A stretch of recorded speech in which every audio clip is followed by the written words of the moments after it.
Hello, friends. Here to do a little bit of movie reviewing because I haven't done that in a while. Maybe not since Christmas.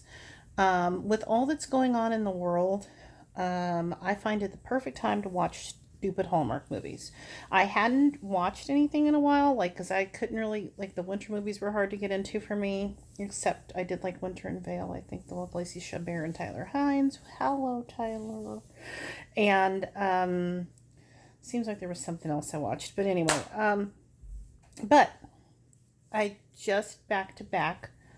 Oh, and then the other thing is I've been watching Babylon 5, just crushing through the whole freaking series. But I'm taking a break from that right now, and partially because I think the fact that everything is so bananas in life right now makes me want to just have as much fluff as possible, even more so than usual. I'm sorry, I keep moving this because I don't know how to do this, but anyway. So, back when it first came out, I don't even know when this came out, September or earlier than that, there was a mystery that came on called Ruby Herring Silent Witness. So coming into this, I'm already having issues because in spite of the fact that it's Taylor Cole, and I really like Taylor Cole, and she's been in several things that I have enjoyed. I think Appetite for Love is one of my favorites, and she's in that. I come into this going, okay, already, first of all, we're calling your name is Ruby Herring. Meant to be a reference to a red herring. Which would be a concept when you're talking about mysteries of throwing something in there that isn't really the thing that you're looking for or whatever. You know what red herring means. You know what I mean? In my mind, I feel like I do, but I can't explain it to you because I'm not that smart. Anyway, so already that's annoying. The name of the series is annoying. Now, granted, I think somebody wrote a book about this. I think that somebody wrote a book. I think this is based on a book series, maybe. So, whoever wrote the books and decided that the character's name would be Ruby Herring, and she's got the red hair and stuff. That's annoying. Second of all, Taylor's hair changes from scene to scene. 1 minute it's a wig and it's a really bad wig. The next minute it looks a little different. The color is slightly different. It's terrible. I can't. I'm so distracted by it.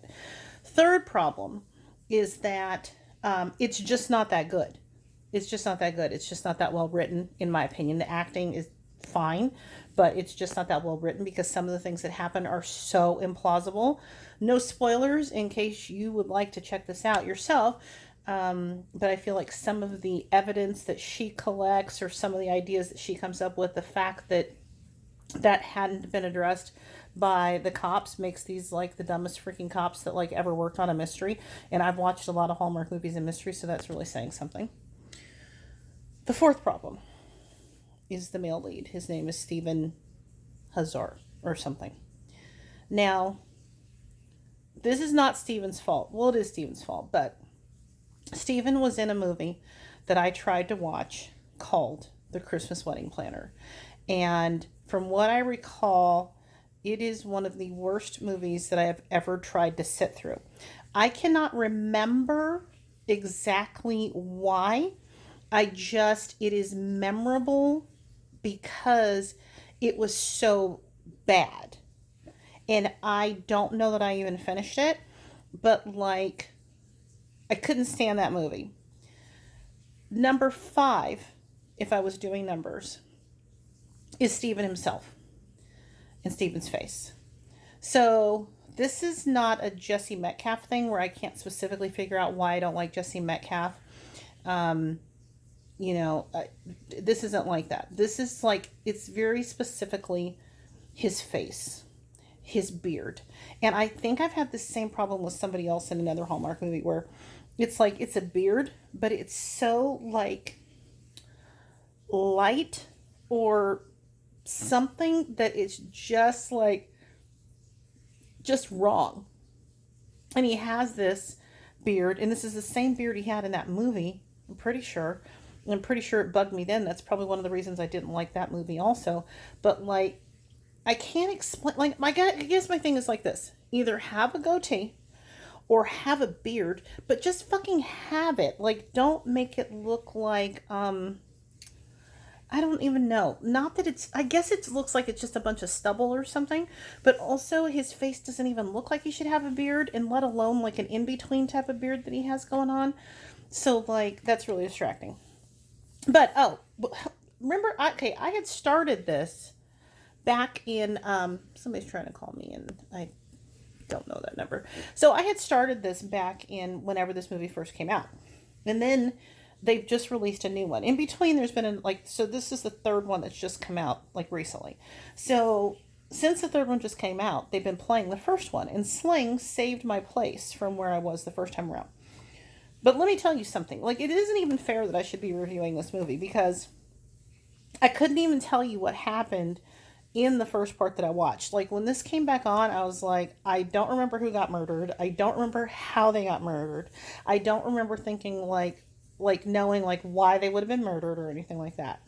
So, and then when I was this time around, like the last 2 days, yeah, because like last night and this morning when I finished it, I like had it on, but I was like texting with my friends and reading emails and, online shopping, looking to see if I could get a delivery window for some groceries and stuff like that, and not really paying much attention. I was just like, I'm just going to hang in there so that I can say that I finished this and see who the murderer was.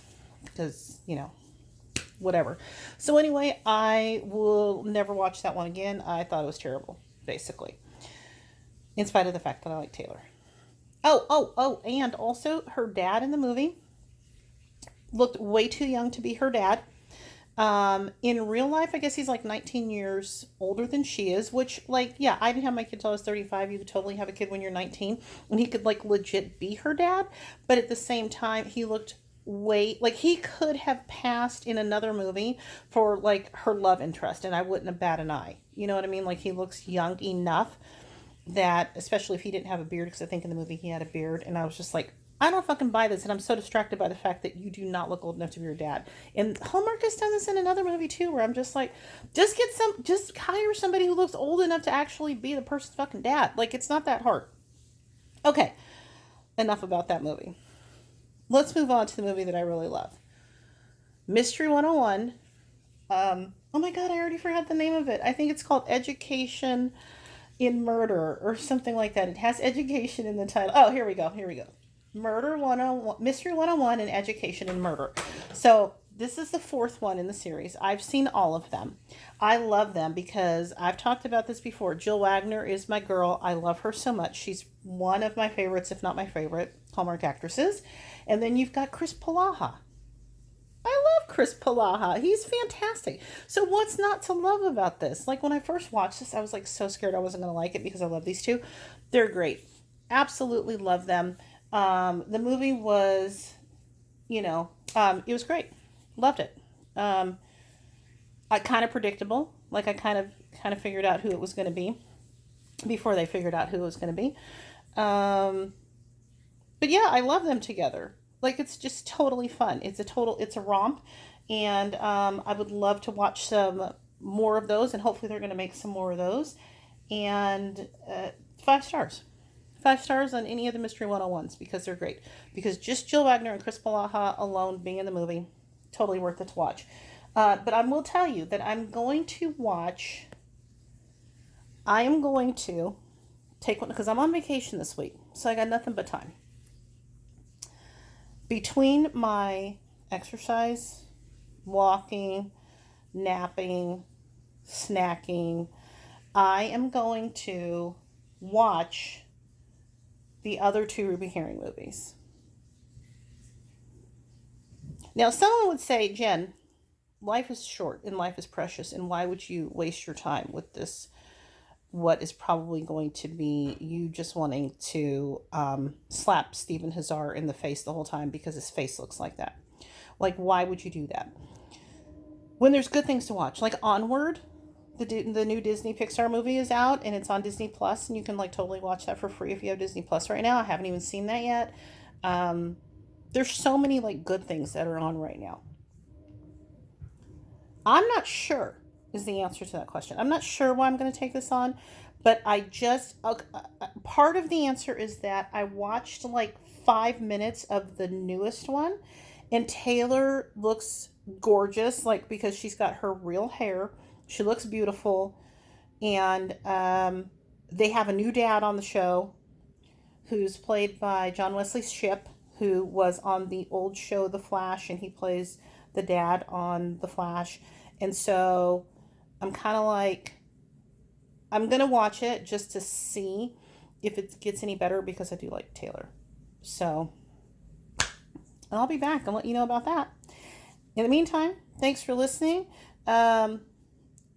Don't know that you would have gotten anything out of this whatsoever, but if you did, you're welcome. And if you want to hear more stuff like this, subscribe. And I appreciate you being here. And take care of yourself. Stay healthy. Stay home. Watch a lot of garbage TV because it's a great distraction.